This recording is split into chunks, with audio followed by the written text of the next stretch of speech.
चंद्रयान 3 के चांद तक पहुंचने से पहले ही जाग उठा चंद्रयान 2। जिस मिशन पर लगा रहे थे दुनिया भर के लोग फेलियर का ठप्पा, आज उसी मिशन के द्वारा चांद के बारे में भेजे गए डाटा और कई हाई रेजोल्यूशन तस्वीरें खींचकर चांद की सतह का नक्शा भी बना दिया है। दरअसल चंद्रयान 2 के रोवर में 8 उपकरण लगे हुए थे जो पिछले 4 सालों से चांद की कक्षा में और चांद की धरती के साथ घूमते हुए चांद की स्टडी कर रहे थे। और इन उपकरणों ने इसरो की ग्राउंड टीम को चांद के बारे में जरूरी जानकारी दी है।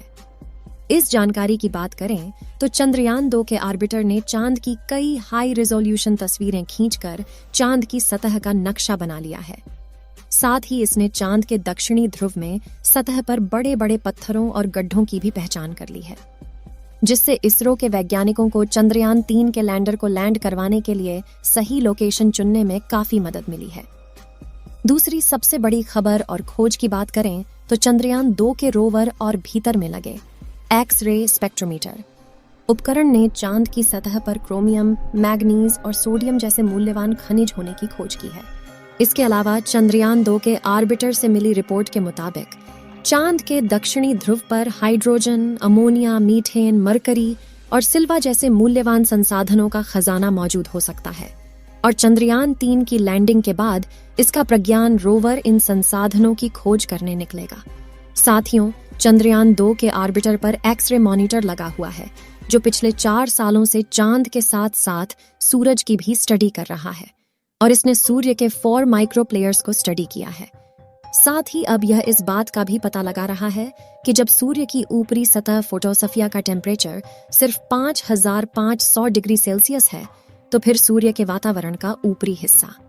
यानी कोरोना का टेम्परेचर 1 मिलियन डिग्री सेल्सियस तक क्यों कहा जाता है। साथ ही इसमें इसरो को धरती और चांद की तरफ आने वाले सौर तूफानों का भी डेटा भेजा है। इस डेटा से हम यह पता लगाएंगे कि सूर्य कब और कितने शक्तिशाली सौर तूफानों को अंतरिक्ष में फेंकता है, ताकि भविष्य में जब कभी भी इंसानों को अंतरिक्ष में रहने के लिए भेजा जाए तो ट्रैवल करने के दौरान हमारे स्पेसक्राफ्ट का सामना भयानक सौर तूफानों से न हो।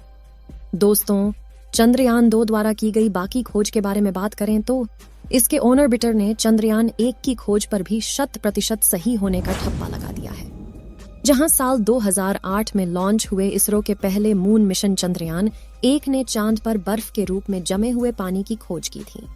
और चंद्रयान 2 के ऑर्बिटर पर लगे इंफ्रारेड स्पेक्ट्रोमीटर उपकरण ने चांद की सतह पर हाइड्रोक्सिल और आइस वाटर को डिटेक्ट करके यह बात कंफर्म कर दी है कि चांद पर पानी मौजूद है।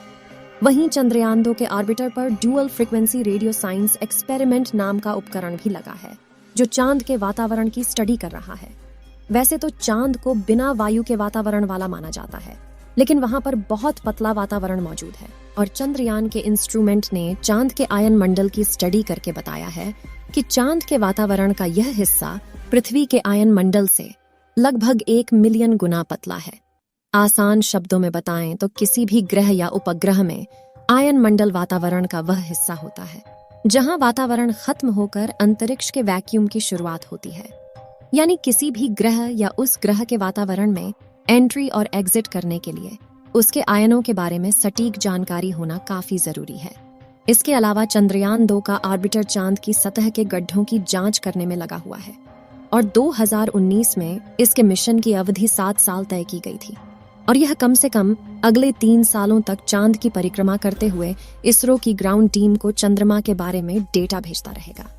और 3 साल बाद भी अगर इसकी कंडीशन ठीक रही तो इसरो इस मिशन की अवधि को और ज्यादा बढ़ा देगा। यानी हम यह कह सकते हैं कि भले ही चंद्रयान 2 के लैंडर ने चांद की सतह पर हार्ड लैंडिंग की हो, लेकिन चंद्रयान 2 के बचे हुए हिस्से 100% काम कर रहे हैं। आज से तकरीबन 4 साल पहले 22 जुलाई 2019 के दिन भारत ने अपने दूसरे मून मिशन चंद्रयान 2 को लॉन्च किया था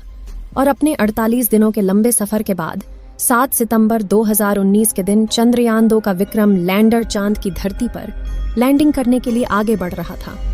लेकिन तभी अचानक से चंद्रयान 2 के साथ इसरो की ग्राउंड टीम का कनेक्शन टूट जाने की वजह से विक्रम लैंडर चांद की धरती पर जाकर क्रैश हो गया,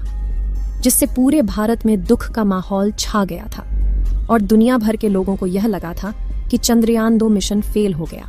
लेकिन चंद्रयान 2 को लेकर अब जो जानकारी सामने आ रही है उसने सबके होश उड़ा दिए हैं। क्योंकि चंद्रयान 2 से मिली जानकारी की वजह से चंद्रयान 3 मिशन को बहुत बड़ा फायदा होने वाला है।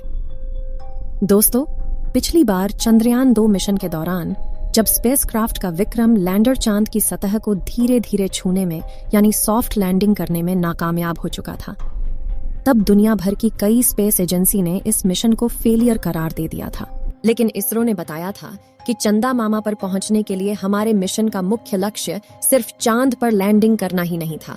बल्कि हमारे मिशन के हर चरण के कुछ लक्ष्य थे जिन्हें सफलतापूर्वक प्राप्त करके हमने पूरे मिशन के 90 से 95% लक्ष्यों को हासिल कर लिया है। और अब हम गलतियों से सीख कर इस बार चांद की तरफ बढ़े हैं, जिसके लिए इसरो के वैज्ञानिकों ने 4 साल तक दिन रात काम करके चंद्रयान 3 को डिजाइन किया है,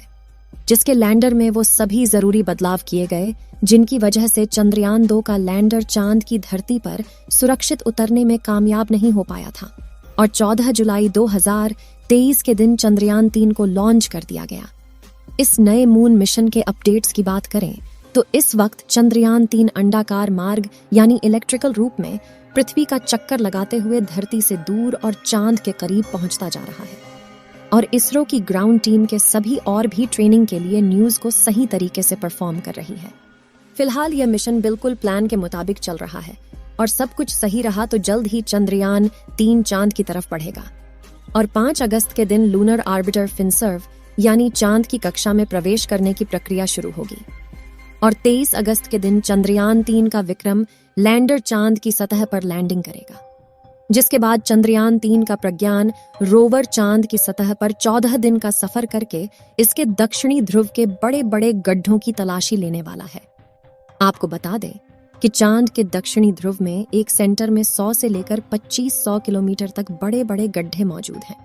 जिनमें से कई गड्ढे ऐसे हैं जिनमें सालों से सूरज की रोशनी नहीं पड़ी है और वैज्ञानिकों के मुताबिक इन्हीं क्रेटर्स में थोड़ा बहुत नहीं पूरे 10 करोड़ टन पानी मौजूद हो सकता है। और अगर चंद्रयान 3 ने इस पानी की खोज कर दी तो स्पेस एक्सप्लोरेशन फील्ड की आज तक की सबसे बड़ी खोज होगी, जो चांद पर नई बस्ती बसाने के हमारे सपने को नई उम्मीद रहेगी, क्योंकि किसी भी ग्रह पर रहने के लिए जो 2 चीजें सबसे ज्यादा जरूरी है वो है हवा और पानी। और अगर पानी मौजूद होगा तो उसमें से हम हाइड्रोजन और ऑक्सीजन को अलग कर सकते हैं, जिसमें से ऑक्सीजन सांस लेने के काम आएगा और हाइड्रोजन ईंधन के रूप में। इसके अलावा चंद्रयान 3 के विक्रम लैंडर और प्रज्ञान रोवर पर लगे इंस्ट्रूमेंट्स मिलकर चांद के तापमान की जांच करेंगे, चांद पर होने वाली भूकंपीय घटनाओं की जांच होगी, साथ ही यह चांद के वातावरण में गैसों और प्लाज्मा की जांच भी करेगा। इसके अलावा कई सीक्रेट साइंटिफिक एक्सपेरिमेंट्स भी किए जाएंगे। इससे आप ये समझ सकते हैं कि चंद्रयान 3 मिशन सिर्फ भारत ही नहीं बल्कि पूरी दुनिया के लिए कितना ज्यादा जरूरी है।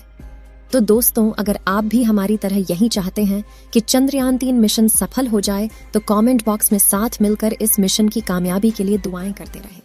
इस वीडियो को एक लाइक जरूर करें और अपने मित्रों तक इस वीडियो को शेयर करें ताकि उन्हें भी जानकारी मिल सके, और अपने भरोसेमंद चैनल को सब्सक्राइब जरूर करें और बेल आइकन को ऑल पर सिलेक्ट करना बिल्कुल ना भूलें। मिलते हैं किसी और नॉलेजेबल वीडियो के साथ। वीडियो को अंत तक देखने के लिए धन्यवाद।